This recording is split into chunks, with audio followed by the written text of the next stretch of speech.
aqui, para quem está a assistir, vou só fazer uma breve apresentação de quem temos comigo.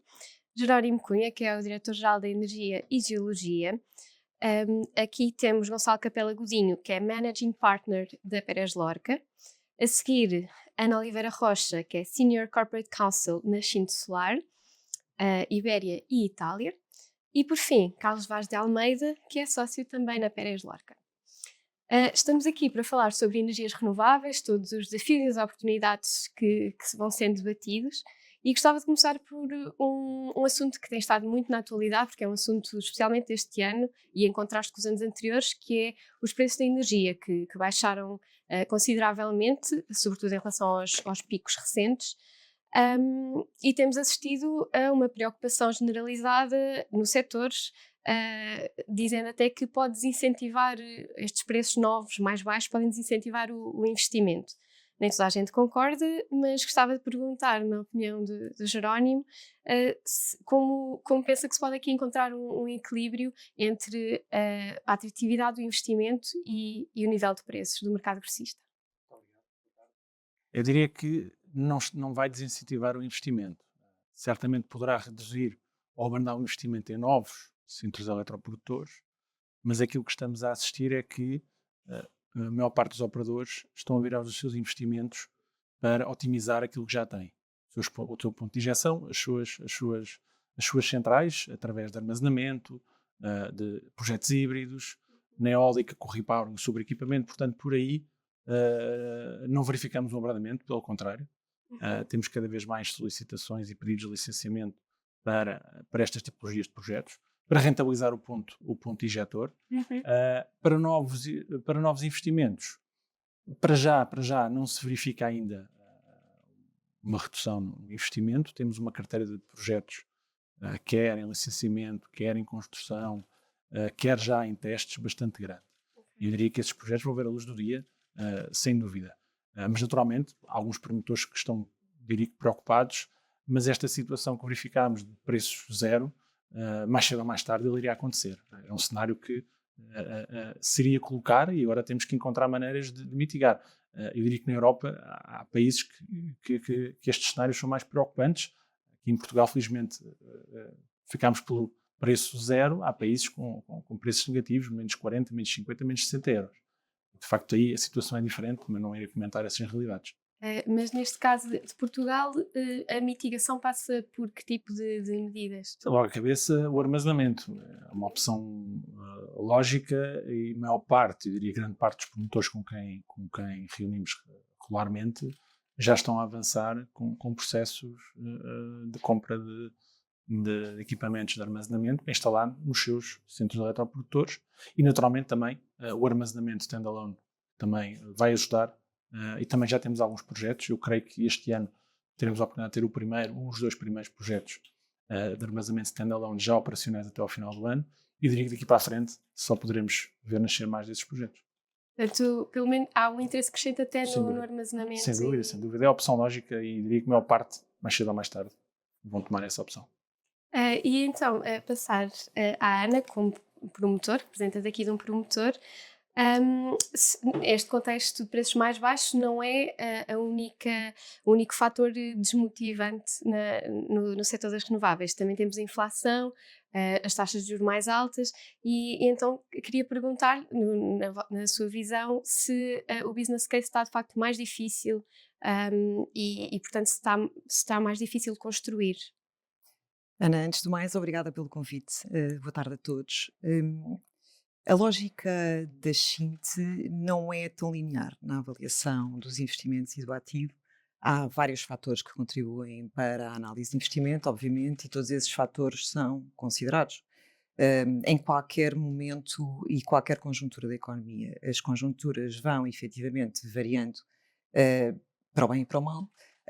Mas, na verdade, os nossos projetos e os nossos investimentos em Portugal, que são bastante significativos, têm uma lógica temporal de longo prazo, e, portanto, os nossos projetos estão previstos para 2028, 2032, o que quer dizer que o investimento que fizemos e estamos a fazer poderá ser favorecido por uma conjuntura melhor no futuro, e é nessa perspectiva que fazemos o nosso investimento.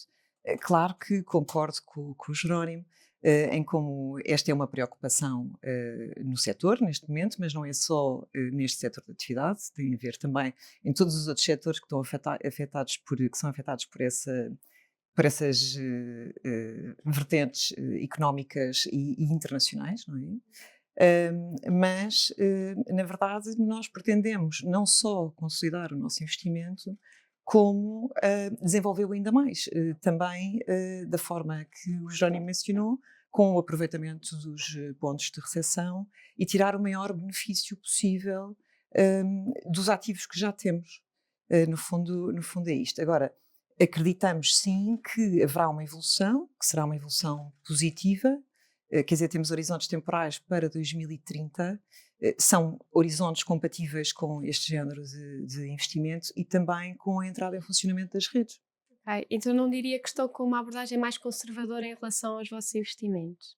Não podemos ter uma abordagem conservadora, temos que ter uma abordagem com uma visão de médio e longo prazo e sustentada, porque o mercado da eletricidade, o mercado da produção, hum, historicamente tem evoluído e tem momentos destes, que depois, mais tarde ou mais cedo, obviamente que há investimentos que correm mal ou que correm pior, mas que mais tarde ou mais cedo se concretizam em benefícios e em rendimento no investimento, não é?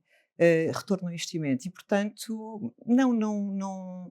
Fazemos uma avaliação dos fatores, claro, mas não impacta o nosso investimento efetivamente de uma forma profunda por estas razões. Sou o tipo, o pessimista do grupo, só para ficar um pouco mais, Claro. mais divertido. Eu entendo, obviamente, e concordo com aquilo que foi dito, e acho, para quem nos ouve, da perspectiva do consumidor, falar desse de energia baixa como sendo o problema é algo relativamente estranho, mas é de facto um problema. Mas eu acho que precisam de entender que nós chegamos a um momento com aquilo que são os compromissos globais, que não só Portugal, todos os países assumiram de neutralidade, que nós chamamos de fossil fuel. Só seriam possíveis, daqui que vai a minha natureza mais pessimista, o achievement desse tipo de objetivos ou desse tipo de metas só seria possível com uma conjuntura e com um conjunto de condições positivas a funcionar ao mesmo tempo. Aquilo que nós temos é exatamente o oposto. Quando você olha para aquilo que é a minha opinião, o pipeline de projetos, não estou a falar só de Portugal, estou a falar de Portugal, não, estou a falar da América Latina, aquilo que é preciso tirar do papel para que nós tenhamos a tal matriz de energia limpa por volta dos anos de 2040, que é aquilo a que toda a gente está a comprometer, alguns com metas mais ambiciosas até 2040, é extraordinariamente difícil. O preço da energia está aos níveis que está. E o preço das energias para quem financia o desenvolvimento dos seus projetos, como Project Finance, obviamente, isso impacta de uma forma material a grande familiaridade dos projetos. Aquilo que paga o custo de construção e desenvolvimento de um projeto de energia é, obviamente, a venda de energia. Aquilo que substancia o Project Finance que os bancos vão disponibilizar para o financiamento desses projetos é, obviamente, o PPA. É, obviamente, aquilo que está na ponta da receita. Se isso já é um problema, se aquilo que você vai utilizar para pagar o seu financiamento e o seu custo de desenvolvimento do projeto já é, neste momento, desafiador. Se você juntar a isso aquilo que nós enfrentamos atualmente em termos não só de custo de capital, mas também de disrupção nas cadeias de fornecimento, para além daquilo que já são outros fatores negativos que vêm de circunstancialismo geopolítico, porque ninguém se iluda. Há claramente uma guerra ou uma corrida, no mínimo uma corrida, para ver quem é que cai no first mover advantage de alguma destas tecnologias que o Jornal estava a dizer. Então, eu diria que concordo, certamente, se continuamos a ter um pipeline super interessante, e Portugal, em particular na União Europeia, claramente é um bom aluno nesta matéria do lixo limpo, e temos uma matriz cada vez mais limpa, e tudo que está a ser feito, os reforços e diversificação dos projetos para que continuemos a caminhar na direção certa, está a ser feito. Agora, as metas são muito ambiciosas. Eu acho que se nós nos continuarmos a querer convencer que são metas realistas, na atual conjuntura já seriam difíceis numa conjuntura em que não tem duas guerras a acontecer. Uma terceira guerra provavelmente a poder acontecer a qualquer momento. um custo de capital que todos os anos, em 2022 agora é que vai baixar, em 2023 agora é que a Fed e o BCE vão baixar, em 2024 é a mesma coisa, agora já é o segundo semestre de 2024 ou o primeiro semestre de 2025, não ajuda. No fundo, os incentivos então não estão de todo alinhados na sua visão e temos as metas de qualquer forma e a urgência de as alcançar. Eu não sei os incentivos, porque ao mesmo tempo, quem é que poderia dar incentivos? Os incentivos vêm sob que forma normalmente em qualquer país? Incentivos tributários ou subsídios? Normalmente passa por uma destas duas coisas.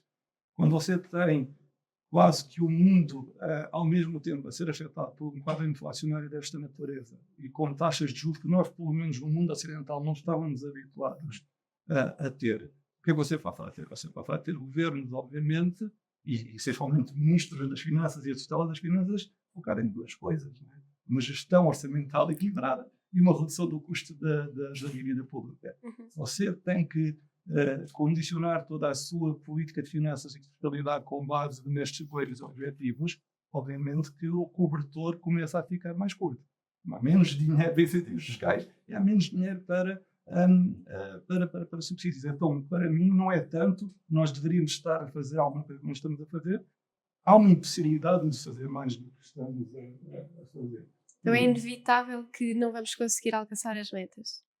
Você não vai conseguir fazer isso, eu não quero ser o primeiro em Portugal para dar essa notícia, até porque continuo convencido que quando nós olhamos para aquilo que são as empresas do setor em Portugal, eu considero verdadeiramente que estão a fazer tudo o que conseguem fazer. Estão a ir para além daquilo que seria realista na minha perspectiva. Estão a fazer o seu papel. E aquilo que se esperaria normalmente de uma empresa que faz desenvolvimento, construção e desenvolvimento de projetos de geração de energia, é obviamente gerar esse retorno que possa depois voltar para os acionistas. Esse retorno é cada vez mais diminuído num quadro macroeconómico como temos atualmente. Então, para mim, as empresas já estão a fazer aquilo que podem fazer. A gente vai falar depois de outras tecnologias, como a eólica offshore, e veremos os países onde esses leilões estão a ser um fracasso, e os países como a Noruega, onde esses leilões estão a sair, e você verá que em todos os lugares onde esses leilões vão ter algum sucesso, ou relativo sucesso, é porque, de facto, o Estado vai o extra mile em termos de subsídios e incentivos. Caso contrário, o custo de capital que temos atualmente e com a receita onde está por força do preço da energia, não faz Portanto, se calhar não é inevitável, mas é mais caro para os Estados. Eu acho que é mais caro, certamente.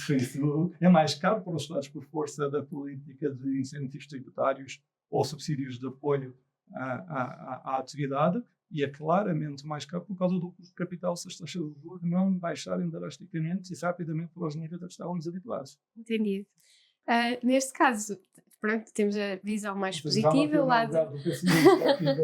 o lado positivo e o lado mais negativo da questão.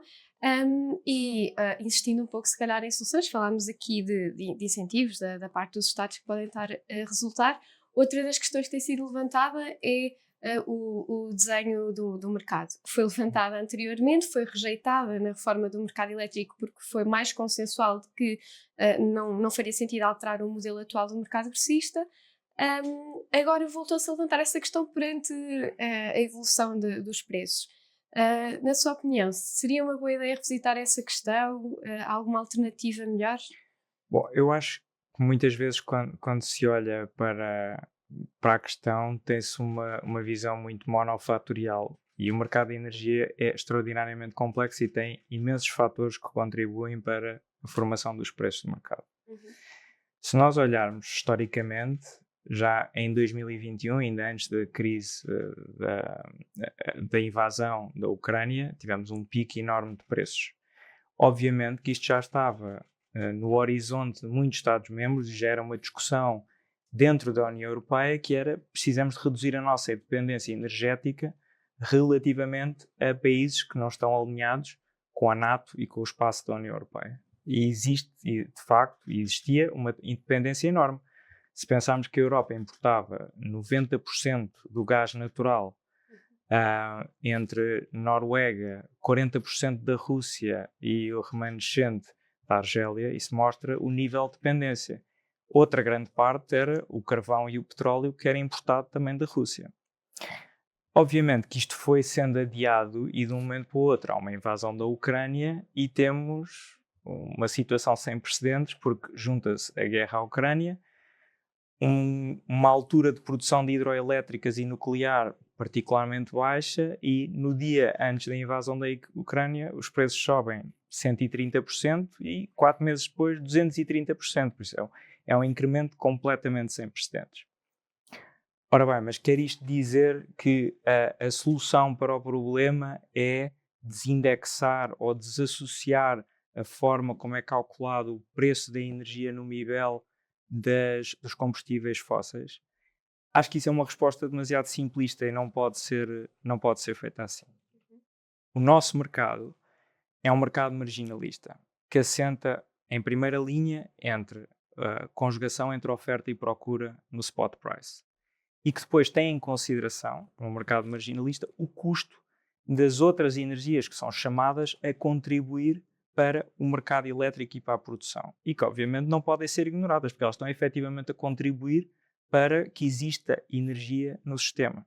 E, portanto, se tem sempre em consideração esse custo marginal das energias de origens fósseis. É a melhor solução de todas. Bom, é aquela que é usada no mercado de commodities, quase todo o mercado de commodities há décadas, e que nós temos conhecimento. Não sei se implicaria revisitar a roda ou reinventar a roda de alguma forma. Parece-me que a solução da União Europeia é a mais prudente, que é, em vez de estar focada exclusivamente nesse ponto, foi adotar um conjunto de medidas muito mais alargado, que endereça um conjunto de fatores que estão a contribuir para a volatilidade dos nossos mercados, como seja intervir no mercado de gás natural, intervir na relação que os consumidores têm com a comercialização, introduzir incentivos ao nível dos Contracts for Difference bidirecionais para projetos hipocarbónicos, chamamos-lhe assim, e portanto a tendência é vamos mover o mercado o máximo possível para a descarbonização e de origens renováveis, para que mesmo no mercado marginalista o impacto que possa ter é muito menor, e aí o armazenamento e outras tecnologias novas que estão a ser lançadas vão ter um contributo muito grande e vai ajudar a estabilizar o sistema. Entendo. Portanto, ok, uma multifase começou por falar como era multifatorial, a solução também o será. Só para acrescentar aqui entre o Gonçalo e o Carlos, em termos de ótica de mercado, de preços de mercado e da sua construção, esta variabilidade e estes fatores, tantos fatores que contribuem para a baixa dos preços e as dificuldades eventuais para alguns investidores, têm sobretudo a ver com fatores que são externos ao mercado de eletricidade e ao sistema elétrico.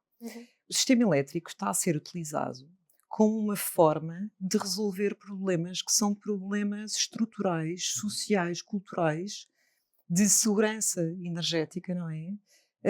E que para resolver isso é preciso não só a parte do investimento na geração, mas este investimento na geração depende do quê? Depende da criação de condições ajusante para sustentar estes investimentos. O que é que isso quer dizer? Quer dizer que tem que haver uma eletrificação no consumo. Porquê? Porque a procura vai aumentar e funcionaria a lei da oferta e da procura. Tem que haver uma maior programação e planeamento a nível das entregas de energia, etc.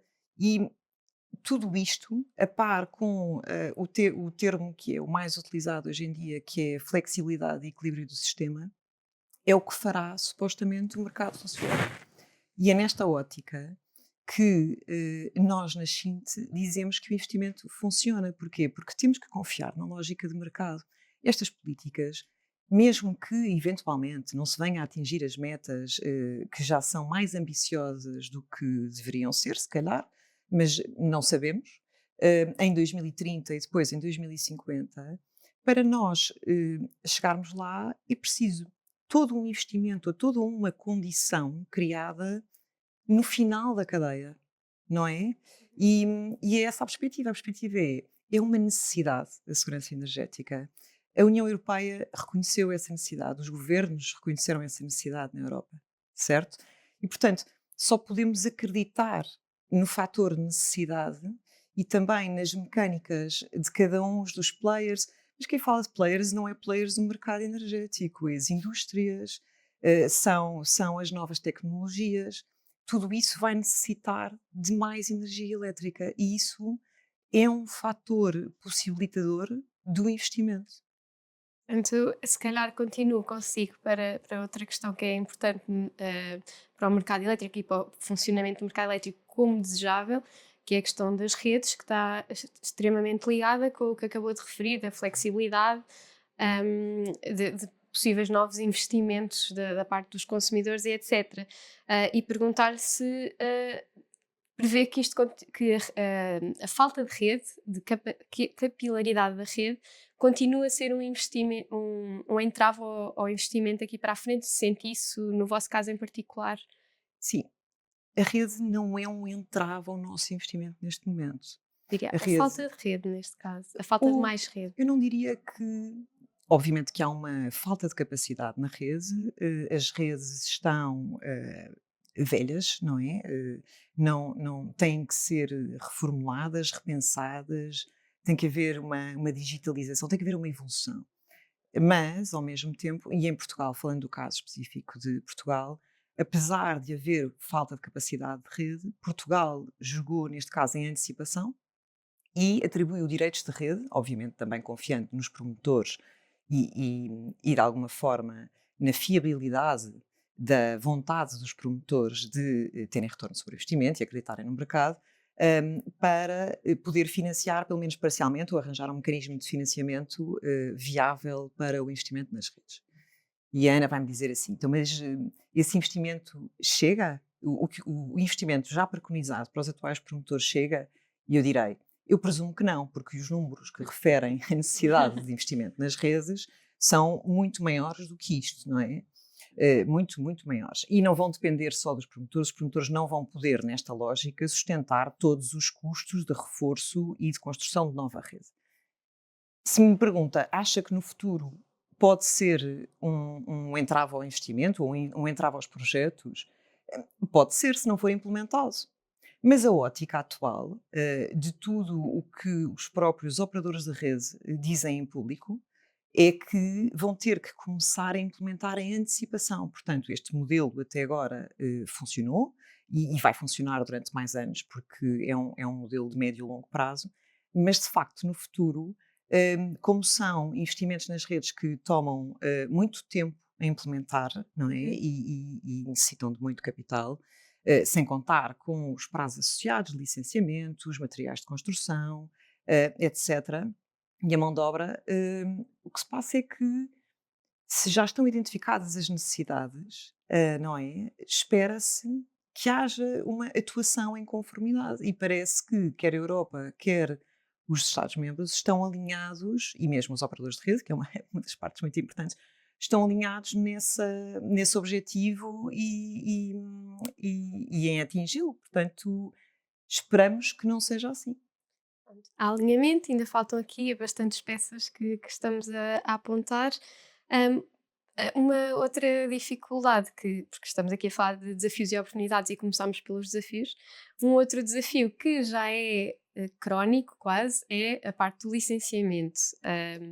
E se calhar então dirigia-me agora ao Gonçalo e ao Carlos em conjunto, no sentido de perceber quais as dificuldades que os vossos clientes continuam a queixar-se em relação ao licenciamento e se as recentes reformas têm tido impacto positivo ou se ainda estamos numa fase muito desanimadora na parte do licenciamento. Começar, depois passo ao Carlos, mas acho que muito mais interessante que nós é ouvir a Ana, penso que ainda ganha, e ouvir o Gerardo também. Eu acho que a resposta mais óbvia é, e não quero responder pela Ana, mas vou responder pelos investidores e pelos desenvolvedores em geral, e tendo a sorte, no nosso caso, de trabalharmos para vários leis na indústria, não só em Portugal, mas em outras jurisdições, Portugal não é assim de forma diferente de qualquer outro país. Essa que é a verdade. É verdade. Para É quem- reconhecido. E eles reconhecem isso lá. Exatamente, para quem tem a experiência de fazer negócio, como nesse caso da Ana, em outras jurisdições, vai dizer que os problemas são os mesmos Uhum. e a esperança ou as expectativas também são as mesmas. Parte da esperança e da expectativa, enquanto investidor, aquilo que você quer é ter clareza na regulação, ter segurança, fica ter automação, ter eficiência de processo, ter a certeza que não existe receio de quem tem a caneta na mão, porque projetos de energia mexem com questões como, especialmente a parte do licenciamento e a parte de construção, com a proteção e preservação da biodiversidade, questões ambientais, com questões ligadas às comunidades e à responsabilidade social e aquilo que é o papel que um desenvolvedor de um projeto de energia deve ter. Então, Mas temos esse tipo de certeza de momento? eu acho que nós temos a legislação que podemos ter, acho que em nada ela deixa a desejar comparado com os países da União Europeia. Os prazos são o que são, obviamente existindo um pico de desenvolvimento de projetos, existindo uma pressão política, social, para que a velocidade para alcançar essas metas de matriz limpa o quanto antes, obviamente faz com que exista quase que um overload por parte de todas as agências e de todos os órgãos envolvidos no licenciamento, seja o licenciamento na parte da geração, seja a questão ambiental, seja a própria parte de direitos sobre as terras necessárias para o desenvolvimento do projeto e a parte toda dos municípios. Se nós gostaríamos, nós advogados e investidores, gostaríamos que os vasos comunicantes entre os vários stakeholders funcionassem de uma forma mais... Nós também. Gostaríamos que a legislação existe, mas depois na ponta do município ela de facto esteja a ser executada como deveria estar. Também gostaria, se eu gostaria que caminhássemos no sentido da responsabilidade e de quando são processos de menor complexidade que se passe para uns regimes de fiscalização mesmo superveniente e que depois que as coimas das penalidades, as multas sejam altíssimas do enforcement. Existe, é claro que eu gostaria. Agora, aqui não vou ser o pessimista do painel, aquilo que eu vou dizer é que não vejo isso a ser o grande bottleneck ou o grande gargalo em Portugal e não acho que Portugal deixa de desejar quando comparar com os países da União. No entanto, admito que ainda existe trabalho a fazer. Há melhorias. Sim, como no geral da vida, mas há melhorias. Eu acho que há inúmeras melhorias. Para quem trabalha no setor há muitos anos, comparar a regulação há 10 anos atrás com agora é absolutamente incomparável, sob o ponto de vista de clareza, de maior simplicidade, de proliferação de diplomas. Nós tivemos uma grande simplificação ao nível do regime do setor elétrico nacional, que aparentemente vai sofrer ainda mais uma reforma para breve. Ao nível do simplex ambiental, onde foram introduzidas alterações bastante substanciais também. Ao nível do licenciamento municipal. Agora, nós temos um problema em Portugal, que é um problema mais profundo, que é quase sociológico, que é nós achamos que o país muda por regulação. E não muda, porque existe um hiato enorme entre aquilo que está escrito na lei e depois a prática e a capacidade da própria administração para lidar com isso. Porque muitas vezes a própria administração não tem os meios para implementar a lei. E isso é um tema, porque nós passamos anos e anos a vilipendiar a administração pública e a depauperá-la. E depois, de um momento para o outro, queremos introduzir projetos ultra complexos, novas tecnologias e dizer, administração, por favor, aprecie estes projetos. Não é possível. Tem de existir um bottleneck. E depois achamos, e temos sempre muito prurido na forma como regulamos as coisas, e achamos que é preciso vários layers de controle. Por exemplo, que para quem já passou por qualquer procedimento de avaliação de impacto ambiental, uma pessoa olha para o procedimento e, apesar de ele ser fundamental e muitíssimo importante em qualquer projeto, aquilo que se pode ver é uma diluição quase de responsabilidades. Porque se 15 entidades, e quando eu digo 15 entidades não é um exagero, quando 15 entidades são chamadas a opinar sobre um projeto, ninguém tem ownership de nada. Obviamente que em última instância é a Agência Portuguesa do Ambiente, se for a autoridade da AIA. Mas nós temos de repensar, temos de ir mais para a substância e menos para a forma. E, e neste momento nós temos, o nosso problema eu acho que não está tanto ao nível da regulação, mas antes ao nível da implementação. Ok. Nós temos de criar condições para que a administração, aos vários níveis, central, local, tenham capacidade para analisar os processos, fazê-lo de forma célere e, mais importante, fazê-lo em concertação com o setor privado. Porque a minha experiência a assessorar clientes é a maior parte das empresas querem cumprir com a lei, mas têm dificuldade em fazê-lo. Porque quando têm dúvidas, quando têm dificuldades, têm muita dificuldade em chegar aos stakeholders e isso torna o processo muito mais complexo. Então, falando aqui da implementação, estamos a chamar à mesa precisamente entidades como a JEC, que na verdade foi recentemente que o próprio Jerónimo anunciou a criação de uma plataforma digital de forma a agilizar, que está aí a sair. Se tiver novidades, gostaríamos sempre de saber. Mas também tem havido reforços em termos dos recursos humanos, que imagino que nunca sejam suficientes. Mas queria então perceber que impacto é que espera que estas mudanças tenham no licenciamento.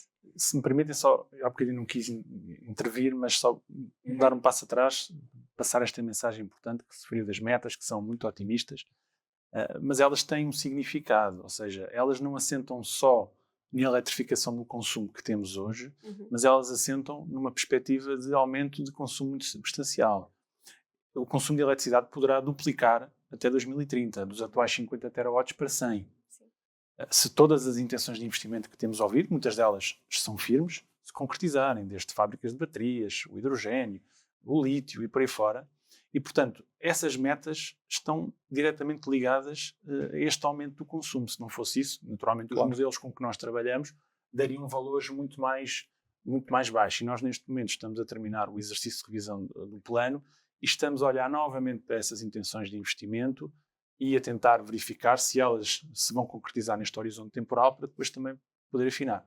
Mas elas são realistas no sentido em que acompanham o mercado, porque a estratégia de energia é cada vez mais uma estratégia de industrialização do país. Nós queremos atrair novas indústrias pela nossa estratégia de energia. Portanto, é isso que estamos a fazer. É importante dar essa nota. Sobre as questões do licenciamento e concordar inteiramente com o que Desculpa interrompê-lo, mas estamos a ter novas indústrias. Está a falar de novos investimentos em concreto que estejam a surgir agora? Exatamente, os projetos conhecidos de Sines, Data centers, claro, com as certeza. refinarias de lítio, o projeto, este posso dar nomes, da Madócua, a requalificação da refinaria da Galp, e não é só aqui nesta zona. Temos muitos investimentos no centro-norte do país que vão necessitar de muita energia elétrica renovável e competitiva.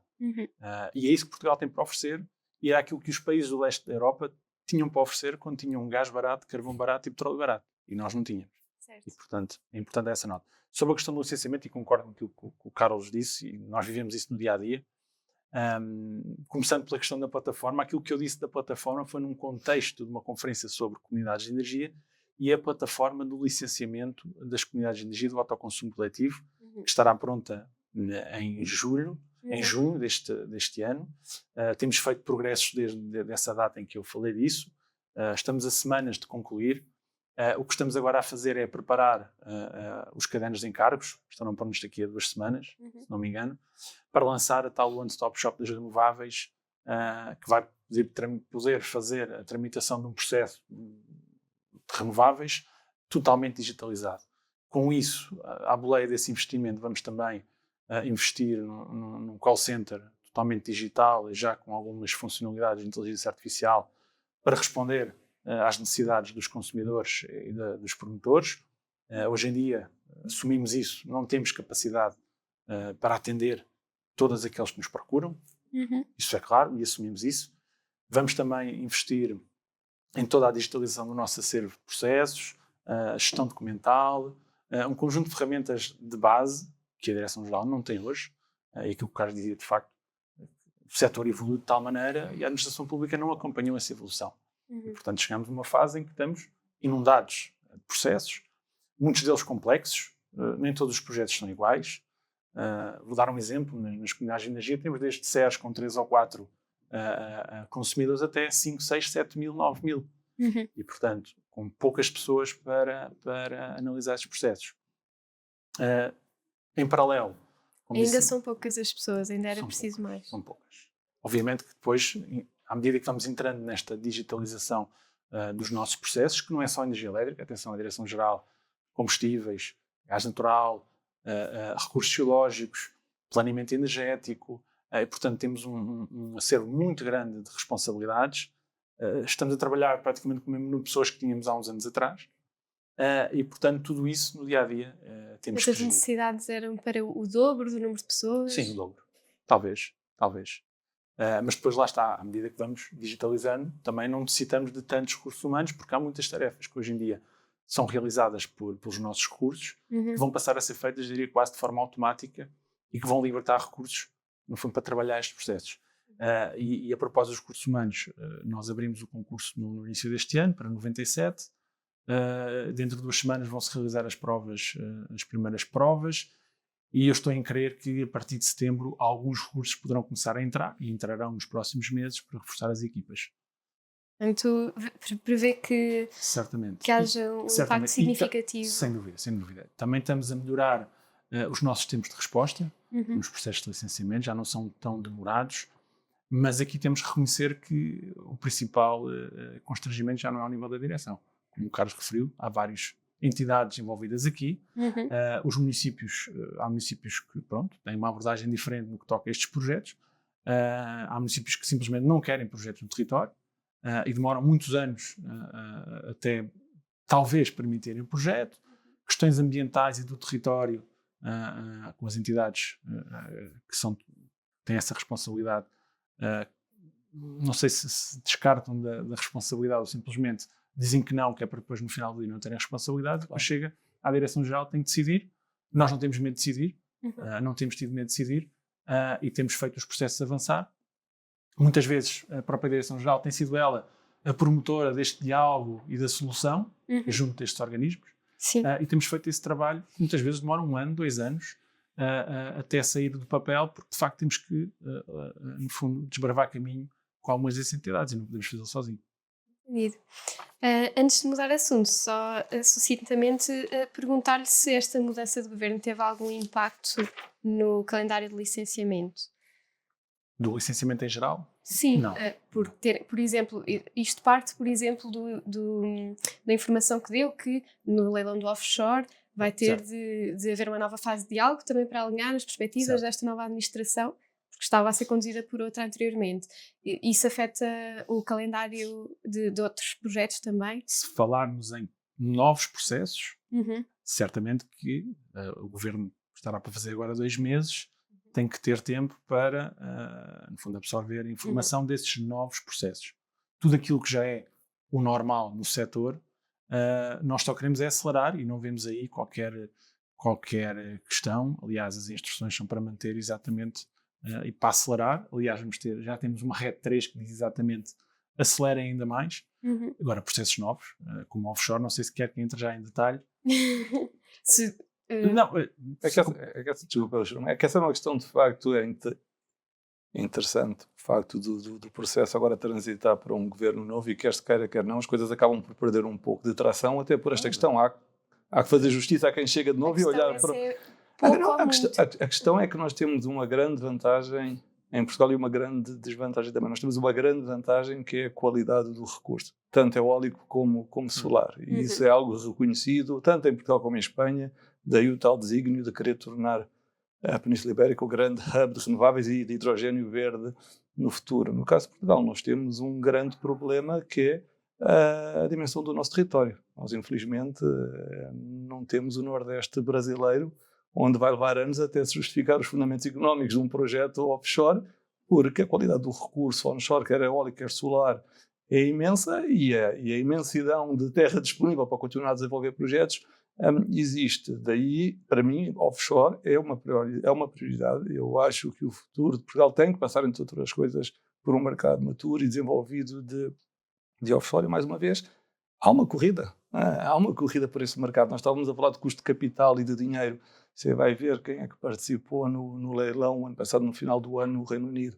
Você vai ver quem é que participou no leilão na Noruega, que já vão agora para um segundo leilão. e você vê quem é que já, de alguma forma, produziu manifestações de interesse para o leilão da eólica offshore em Portugal, são sempre os mesmos players. E como se diz em inglês, there's so much you can do com o seu balanço e com os seus recursos. Portanto, ou Portugal apresenta regulamentação clara e uma visão clara daquilo que quer para o mercado eólico offshore, com regras muito claras para o leilão, mas acima de tudo consegue entender o que é que correu mal na Inglaterra e o que é que correu bem na Noruega, e foi essencialmente os termos e as condições do contrato de diferenças, essencialmente aquilo que a Noruega também eram lotes pequenos, eram pequenos, mas o que é que punham também no contrato de diferenças não era atrativo. Eu acho que seria importante que Portugal, esta é a coisa boa de não sermos o primeiro. Às vezes há coisas boas em não sermos o primeiro em alguma coisa, poder aprender com jurisdições que têm outro tipo de maturidade nessa indústria de eólica offshore, perceber que são projetos de uma complexidade não só tecnológica, mas de investimento completamente diferente daquilo que são os projetos onshore, e criar um quadro propício de atratividade para investimento privado, que será fundamental. Desculpa. Não, mas recentemente, estávamos a falar aqui de exemplos, recentemente em França, na semana passada, saiu um lote de 250 megawatts de offshore flutuante por 87 euros por megawatt-hora. Nota, não tinha os preços do custo de rede que foram assumidos pela operadora, mas mesmo assim já dá boas perspectivas. Sim, concordo. Eu ainda não tenho os detalhes todos, mas já dá boas perspectivas. Quantos megas? 200? 250, a 60 metros de profundidade, que é Portugal, andamos entre os 60 e os 100. Sim. Já dá boas perspectivas, porque se pensarmos que um projeto que vai ser hoje licitado, daqui a 7, 8, 10 anos é que está construído. Exatamente. Portanto, o offshore, se tomarmos a decisão hoje, entre o período de pré-qualificação, licitação do leito marítimo, 2 anos de estudos, que eu diria que é aconselhável, estudos das condições, construção, operação, estamos a falar 8, 10 anos. Portanto, quem for fazer a contas, os operadores forem fazer contas, vão fazer contas com as condições não de hoje, mas de futuro. E, portanto, só para dar nota do que é que estamos a fazer hoje, e como eu referi, de facto, com o novo governo, compete ao governo tomar uma decisão sobre avança ou não avança sobre um leilão offshore. Neste momento, o que estamos a fazer é informar o governo. Está em cima da mesa não avançar? Bem, não me compete a mim dizer, mas naturalmente, quer dizer, essa decisão pode ser tomada.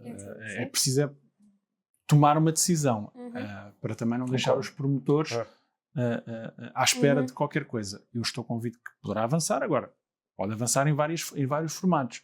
Mas é importante dizer que isto daqui a 8, 10 anos é que isto está operacional. Mas assim, mais quase sim ou não, França é uma boa referência agora para... Sim, quer dizer, há bons exemplos e há exemplos que correram menos bem. Não só na Europa, mas também nos Estados Unidos. E, portanto, eu diria que Portugal tem todas as condições para ter um bom leilão offshore, porque no final do dia, estes projetos, mesmo que saiam, eu vou tirar para o ar um valor que não tem nada a ver com a realidade, 80 euros por megawatt-hora daqui a uns anos. Se combinarmos isto com solar a 20 euros por megawatt-hora, com eólica onshore a 40 euros por megawatt-hora, temos que pensar no conjunto. Não pode só ser 2 ou 3 gigawatts a 100 euros por megawatt-hora. Isso, num conjunto global, isso vai dar um valor médio de 50 euros por megawatt-hora, que eu diria que é razoável para o mercado. E, portanto, é nisso que temos que pensar, porque no final do dia o que é que nós queremos? Queremos produção renovável estável nas 8.000 horas do ano, não só para os consumidores domésticos, mas para os consumidores industriais. Portanto, é isso, e é o offshore que, na minha opinião, vai completar este mix de produção. Mas pensa que conseguimos fechar esse dossiê este ano?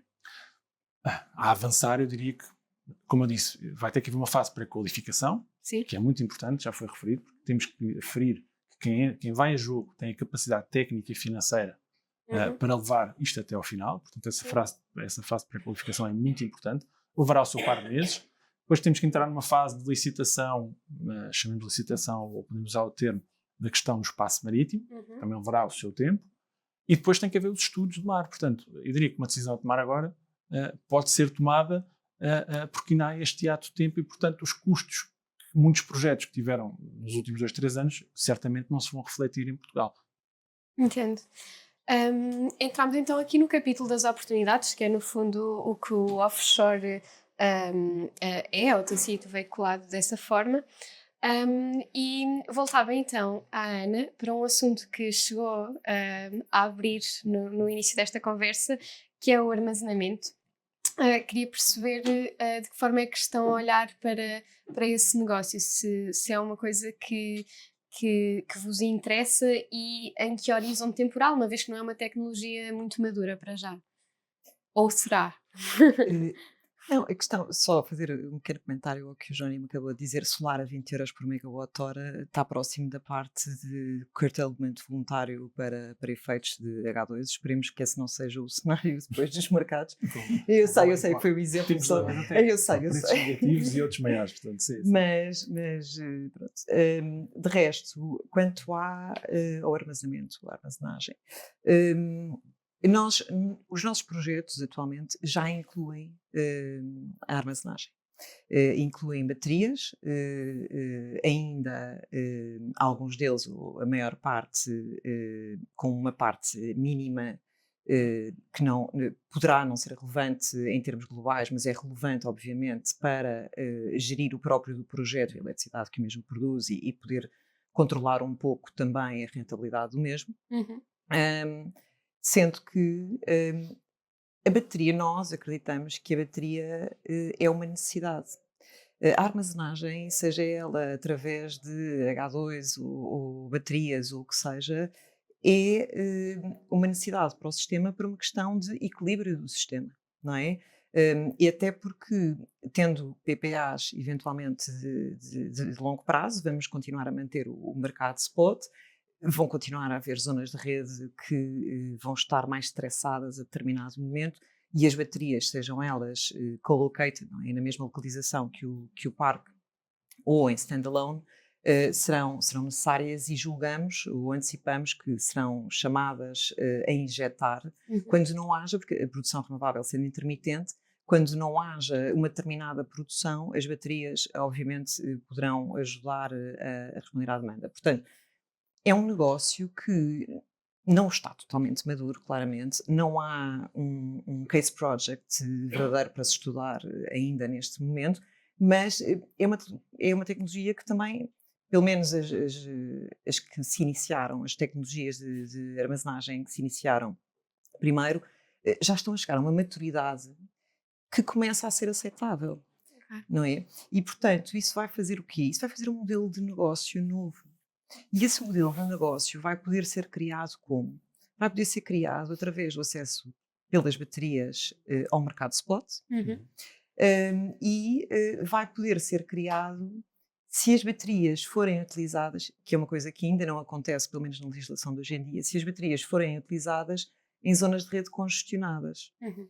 Hoje em dia, o que se nota na nossa estrutura do mercado de eletricidade é que uma bateria em standalone tem que ter um TRC, tem que ter um título de acesso à rede para injetar. O que quereria dizer que a bateria está a ser tratada como sendo capacidade adicional que vai ocupar a rede. Ora, essa não é a ideia da bateria, não é? A bateria vai fazer o quê? A bateria, para além de sustentar este equilíbrio do sistema, vai ajudar a responder a modelos de negócio que ainda não existem. E, Uhum. portanto, a responder a congestionamentos que serão resolvidos desta forma, não é? Não, obviamente, há outras soluções, há tecnologias de armazenamento através de baterias que surgiram recentemente que parecem bastante promissoras. Portanto, a nossa intenção é sim investir nisto. Pensamos que não é necessário incentivo para o Uhum. efeito, é apenas necessário que a legislação não seja restritiva e que o permita e que o mercado o peça, não é? E o sustente, no fundo é isso. E isso vai levar a quê? Vai levar a que o Project Finance, que hoje em dia conhecemos e que até há pouco tempo tinha alguma dificuldade em aceitar um financiamento de baterias, já obviamente começa a estudar o perfil das baterias, de duração e etc. E será um Project Finance específico para baterias.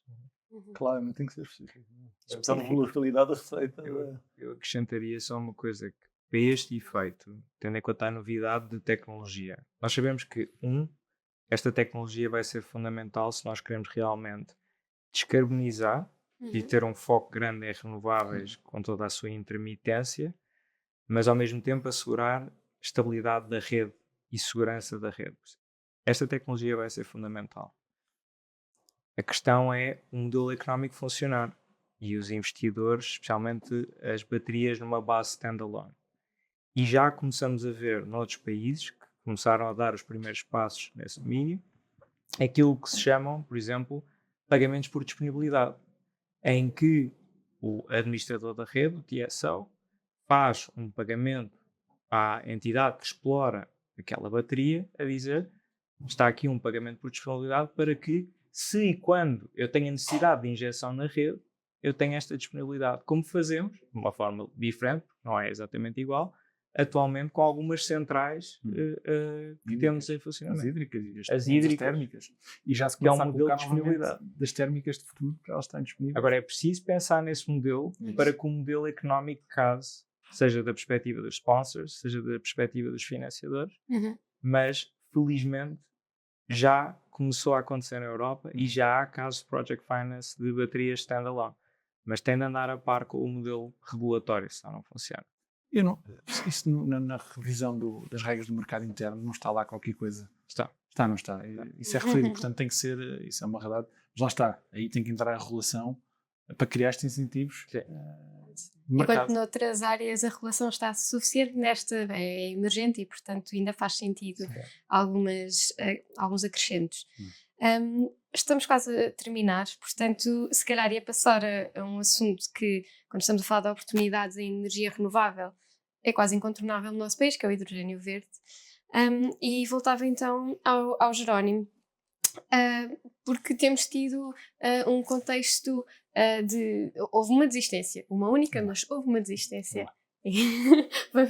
Vai pôr ênfase no uma. Toda a energia, né? Do Dezenas, projeto sim. em Da Sines, Ágil Coachella, sim. um projeto de exportação. Isso. E também temos uma nova administração que até foi muito bem recebida pelo setor, que foi a escolha para a ministra foi muito bem recebida.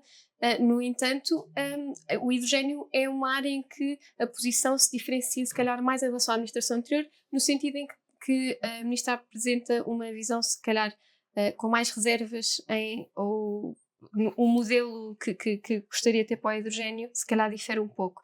Nesse caso, perguntava-lhe sobre os recuos, se registra mais recuos neste campo ou até novas orientações.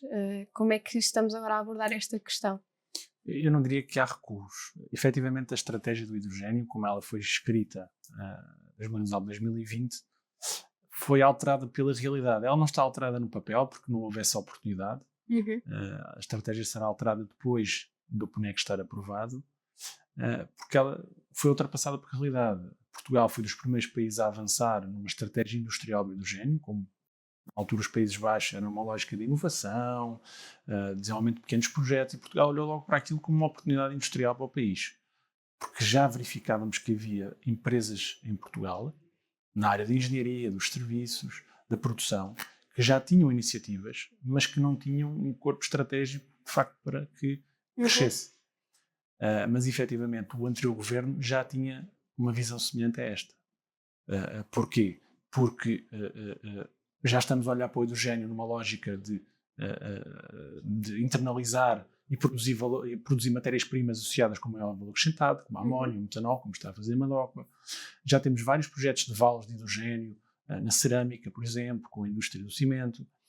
Já temos projetos de descarbonização de setores inteiros, com parte de injeção na rede, parte de injeção no processo, no setor dos transportes. Portanto, a estratégia só não mudou no papel ainda, porque não houve oportunidade, porque ela efetivamente foi ultrapassada e bem pela realidade. Agora, mas no PNEC então podemos esperar metas reforçadas? Sim. E curiosamente, antes de vir para aqui, estava efetivamente a olhar para umas tabelas que me tinham chegado da ICEP e da área da equipa de modelação, porque estamos exatamente a olhar para os projetos que foram apresentados. Estamos a falar mais de 70 projetos, desde projetos com 1 megawatt até 600, 700, 1 giga, e estamos a olhar para eles e verificar se de facto as intenções se mantêm. Houve esse caso que desistiu, tudo o resto, a informação que temos é que se mantém. Naturalmente houve atrasos, porque de facto a conjuntura não ajudou. Projetos de menor dimensão estavam à espera do leilão, que não avançou, mas que vai avançar agora em breve. E portanto houve aqui um conjunto de fatores que fez atrasar alguns projetos. Mas no conjunto geral, as intenções mantêm-se, os grandes projetos vão acontecer, a Madoco é um bom exemplo disso, e portanto não houve uma mudança de estratégia. Simplesmente a realidade reconheceu que de facto a estratégia tinha que mudar. No início, obviamente, não havendo consumidores disponíveis, a rede estava lá para absorver esse hidrogênio caso ele fosse produzido. Verificámos que há cada vez mais interessados a consumir hidrogênio. Ainda recentemente tive num evento sobre a indústria vidreira e um grande industrial do vidro tinha acabado de comprar um forno 100% de hidrogênio para substituir um forno que lá tinha gás. E, portanto, há vários exemplos destes no país que demonstram que as coisas estão a avançar, naturalmente. Não avançaram ao ritmo que muitos esperavam. De facto, já foi aqui dito, as coisas não acontecem de um dia para o outro, não é? É preciso também adaptar a regulação, é preciso adaptar as equipas, é preciso adaptar uma série de coisas para isto ser uma realidade, mas eu diria que não houve uma mudança deste governo para o anterior. Neste caso, pronto, nós estamos num tema de desafios e oportunidades das renováveis, que podíamos ficar a tarde toda a continuar com muitos projetos, mas infelizmente estamos em cima da hora, portanto acho que vou simplesmente ter de vos agradecer os vossos contributos até agora e esperar que gostem do resto do evento. Muito obrigado. Muito obrigado. Obrigada. Obrigado.